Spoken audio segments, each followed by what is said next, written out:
I was on a road trip to my dad's place 9 hours from me. He retired at a small cabin that's not really out in the middle of nowhere, but it definitely feels like it. To get there, you have to turn off the main interstate and onto a very lonesome highway that takes about 6 hours to get through. There's almost no gas stations or towns along the road.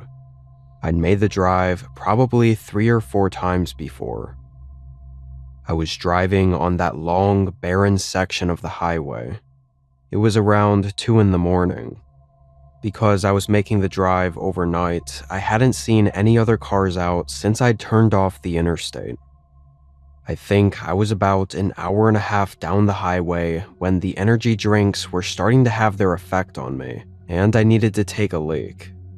With the road empty and forest all around, I saw no problem with pulling off onto the shoulder and just going out in the trees. I parked and walked out just past the tree line. It was dead quiet. Creepy as hell for sure, but I knew I'd be quick, so I tried not to think about it. I was only out there for maybe 45 seconds when I started getting this itchy feeling. Not literally, but like a sense that something was wrong. I quickly finished up and turned around. There was another car parked behind mine. I was still kind of in the trees, but I could see this old gray sedan parked maybe 50 feet back from where my car was. Its headlights were off, and I didn't see anyone outside of it. I thought it was insane that I hadn't seen another car on this road all night, and then suddenly one shows up quietly parking behind me while I was taking a leak. I hoped it was just some nice old man thinking I had broken down or something and wanted to help me out. I hurried back up to the road. My eyes were locked on their car the entire time, but I don't know if it was because it was dark out or if they had heavily tinted windows, but I couldn't see anything inside their car. I decided not to test my luck and just quickly get in my car and get out of there. Not worth trying to get any answers. I started driving, and for the first minute, I didn't even want to check my mirrors. The thought that the car could have been following me on this lonely highway was terrifying, and being scared, I didn't even want to know. After that minute, I finally glanced in the rearview mirror, almost expecting to see the car behind me. But it wasn't. The road was empty behind me. Although, as I kept glancing at the mirror, my heart rate started building up, and I could feel that itchy, uneasy sense again. I kept shifting my eyes back and forth from the road and then the mirror. And then, suddenly, one of the times that I glanced in the mirror, I locked eyes with a man in my back seat. He was sitting in the dark directly behind me, keeping his body just out of sight of the mirror. My whole body jolted in fear, but the man quickly said in a deep, threatening tone to keep driving and to not look back at him. I said okay over and over, genuinely fearing for my life and knowing I had no choice but to listen and hope he lets me go after whatever this was. I couldn't believe how quickly the guy had to have gotten into my car while I was in the woods. He must have been right behind me, following me with his headlights off for a while. The man stayed silent for a few minutes as I continued driving down this barren highway. Every time I dared to glance back at the mirror, I couldn't even see him.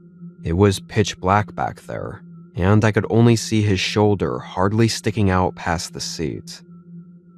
About 15 minutes in, still driving in silence, I looked back again, literally glancing at the mirror for just half a second, and the man was slightly leaning over enough for us to make eye contact.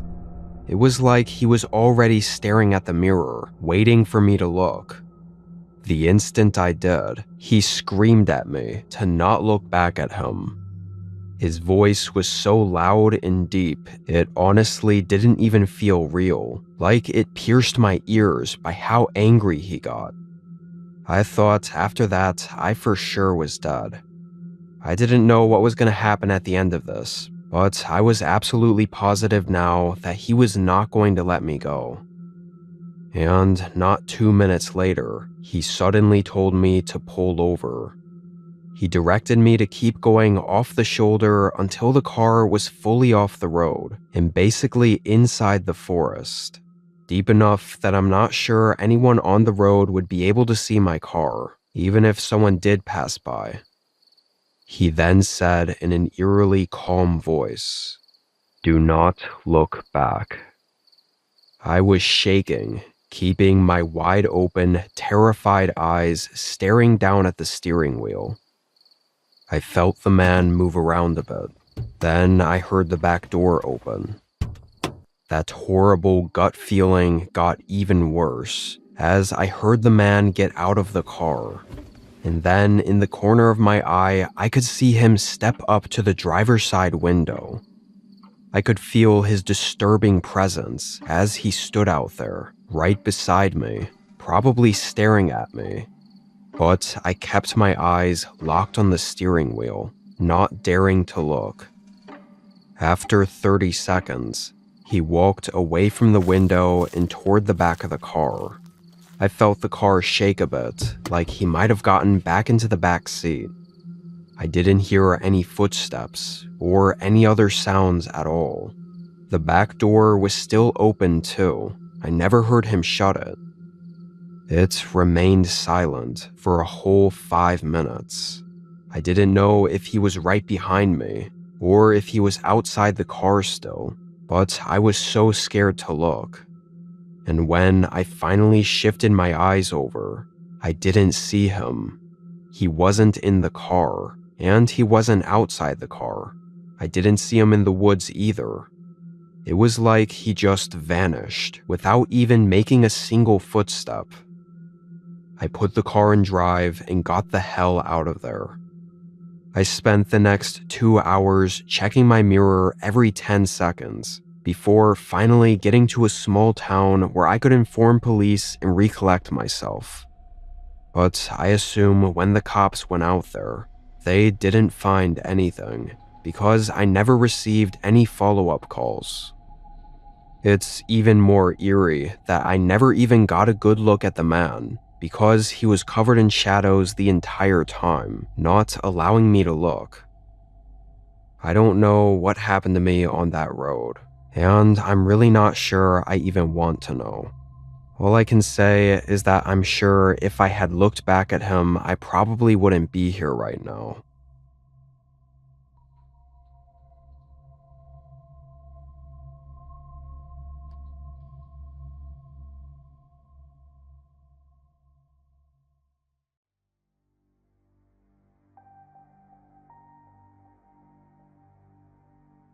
This was over a decade ago. I used to do a lot of photography and had a phase where I was really interested in trying to learn astrophotography. If you didn't know, to take good pictures of the night sky, you pretty much have to go out in the middle of nowhere, where it's incredibly dark, away from any towns or cities, because of all the light pollution. One of the easiest ways to do this was to take long rural highways, especially in the West, where cities are more sparse. When this happened, I had driven out to Nevada. Aside from Vegas and Reno, a lot of Nevada is empty, which was perfect for what I was trying to do. I found a very rural Nevada highway and drove out several hours from the nearest city. I passed by a couple small towns of like maybe 40 or so buildings, but really, there was nothing out where I was. I car camped on the side of the road until the sun set, then drove another 30 minutes during the night until I found a spot that felt like it would be good. I parked off the road and started setting up my stuff. Parking right by the road was no big deal at all, because no one else was gonna come through. I walked a couple steps away from my car, and already I couldn't see anything. It was pitch dark, to the point I couldn't even tell the landscape I was in, whether it was hilly, flat, or had mountains in the distance. And it was silent, like really silent. Not a single sound at all. I set down my tripod and attached the camera, then started messing with the settings. Without getting too technical about it, essentially turning the ISO setting up on the camera allows for more light to come in, which lets you see better in the dark. For astrophotography, this is an absolute must, so you can capture all the low light level from all the stars. So I started turning it up as usual.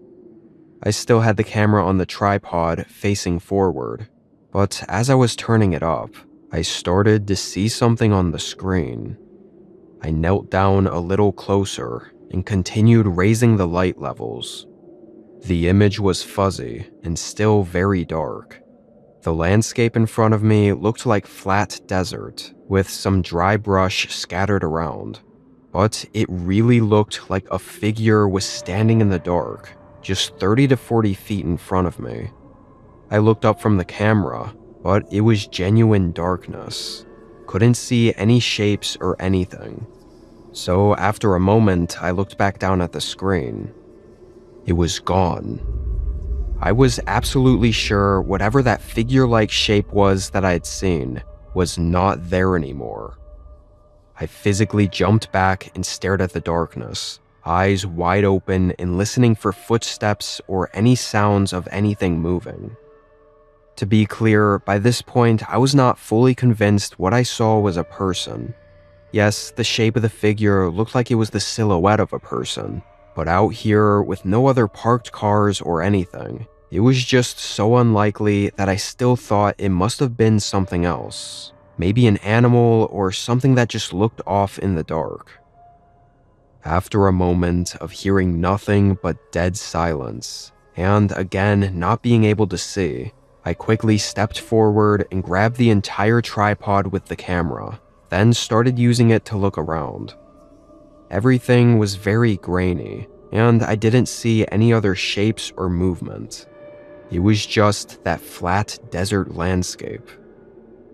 I quickly made the decision that this wasn't worth it. I folded up the tripod and stuffed it into the back seat, then quickly got in my car and drove off. I had planned to be out there for a few days, having all my car camping gear and everything, so not taking any photos tonight really wasn't that big of a deal. Definitely not enough to risk it. I drove down the side road 30 minutes back to the quiet highway. It was much too late to drive several hours to a town, so I parked right there on the side of the highway and got my sleeping bag and stuff ready. Where I had parked for the night on that highway, I'd guess it was 10 miles from the spot I had tried filming at. I locked up my car, put up all the window covers, and got into my sleeping bag. I fell asleep sometime around midnight. Despite having been car camping out in empty, unpopulated areas many times before, when I woke up this night, something immediately felt different. The absolute silence was deafening. After a moment, I sat up and checked my phone, seeing it was 2:30 a.m. I looked around, although I couldn't see anything, and all my window covers were still up on the windows. But then a sudden sound came from right outside the car. A series of maybe 5 footsteps moving around the car. Someone had approached my car and was right outside while I was sleeping. Their footsteps slowly moved to the back. Then it stayed quiet for 20 seconds. I was way too scared to remove the window cover or to say anything. They tried to open the trunk. Whoever it was out there was quiet about it though, not trying to force it open, but like they were just testing if it was locked, as if they knew I was inside and didn't want to wake me up. I followed the sound of their footsteps again as the person moved to the side of the car, checking both door handles. Again, very subtly, quiet enough I'm not sure I would have heard it in my sleep, which makes me think they might have even checked the other two doors before I'd woken up. But then it got real quiet again. No footsteps or noises outside the car. Honestly, I think a full 10 minutes passed. I started thinking if he was even still out there. I grabbed the corner of one of the window covers and peeled it back just enough for me to look out. The darkness was like looking into a void, but I could see a large silhouette just inches away from the front door. He was standing there, staring at the window, completely motionless. I quickly backed away before he could see me. This was the first time I'd ever even encountered someone else in an area this remote before. My heart started racing, and my body went into fight or flight mode. I could feel that something was going to happen if I didn't make a move. I quietly got my keys from inside the door, and then as quickly as I could, I jumped into the front seat, turned on the car, and ripped the front windshield cover off. The man's face suddenly appeared in the corner of the windshield, just as I started driving. I barely got a glimpse of him, and really the only thing I saw were his eyes looking in at me. Everything else was covered in darkness. I got right onto the highway and drove several hours through the night to the closest small town. Honestly, the only thing I could say is that I'm very thankful I woke up and was able to get out safely with all of my thousands of dollars worth of camera gear. I don't know where that man came from, or what intentions he had being out there wandering around at night, following my car and trying to open the doors. But I know I'm lucky I didn't find out.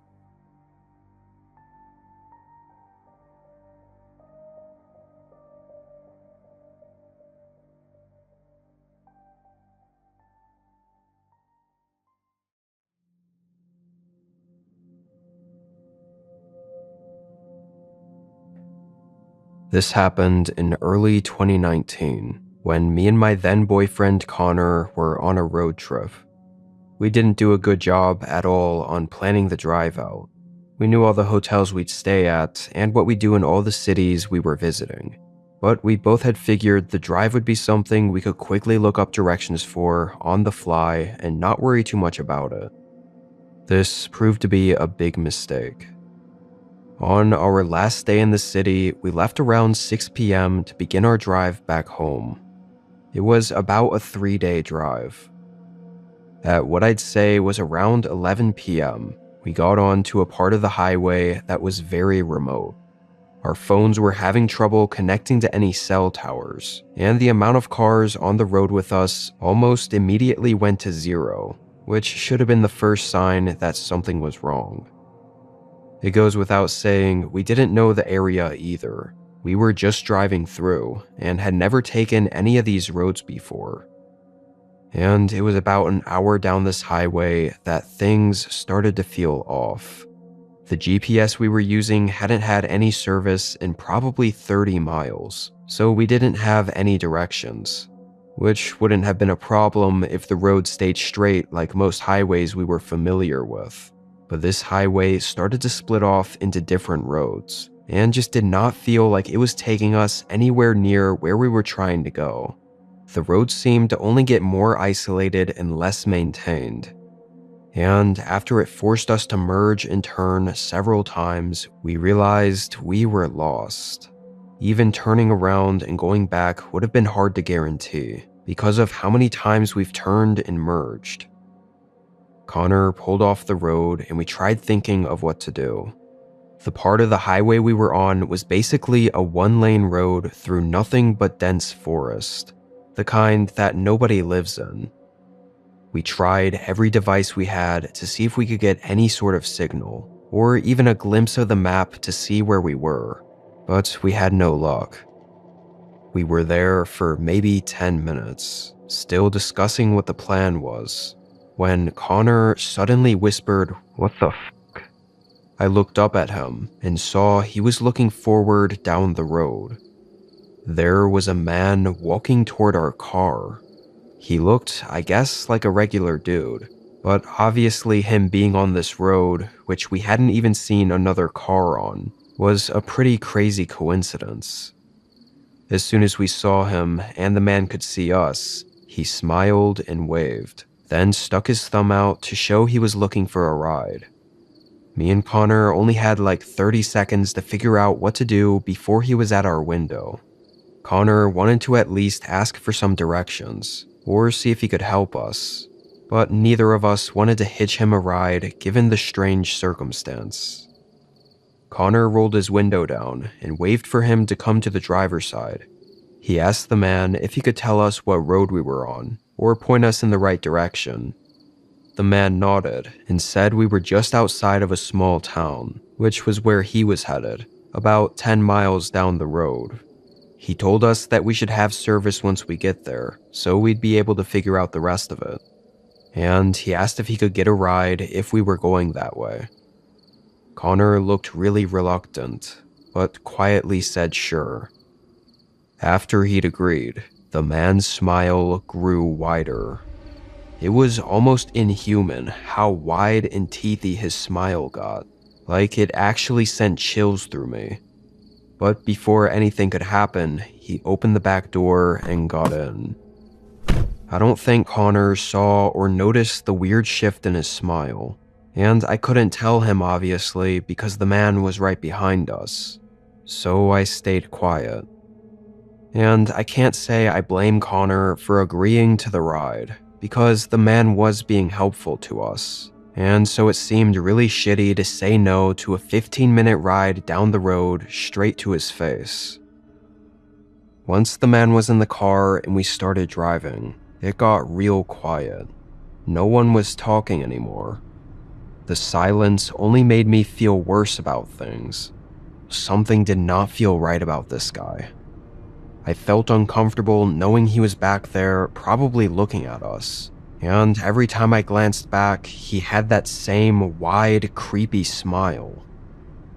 After 15 minutes, the man suddenly leaned forward and said the town was right up ahead. The highway came to a split, with one road going off to the left and one to the right. The man told us to go left. Connor drove down that way, and the road very quickly dropped off into gravel. It was no longer a real road, and off the sides of the road was the town, but not at all what we were expecting. There were a bunch of old wooden houses along the gravel road. All of them were completely decrepit and run down, and abandoned. None of them even had lights on. This was very clearly a ghost town. Connor immediately stopped the car and asked sort of aggressively what the hell this place was. I looked back. The man still had that smile and said this was the town, then let out this quiet laughter. Connor told him to get out, but the man didn't move. He just sat there smiling. I started getting really fucking scared. I could see the fear and adrenaline going through Connor as well. He opened his door and stepped out, then swung open the back door and told the man again to get out. But the man didn't even look at him. He looked behind him. Connor reached in and grabbed him, then tossed him out, which is when the man's face abruptly shifted into this feral rage, and he started attacking him. Just then, I started to see what the man was looking at. A horde of maybe 7 or 8 people came out of the abandoned houses and started running towards our car. I yelled at Connor to get back in. He quickly threw the man aside and slammed the door, locking it just as a couple of the other guys got up to the car. We floored it past them, then turned around and sped back to the road. From there, we were both freaking out and just kept driving. By some miracle, almost an hour later, we got back to a part of the highway that we remembered and traced our way back to where we had service. We had no idea what kind of sick trap that was or what was going on in that ghost town.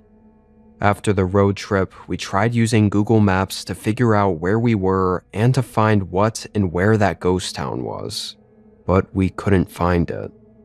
Even today, I still sometimes go on maps and try to figure out where we were lost at. I don't think we'll ever be getting any answers though.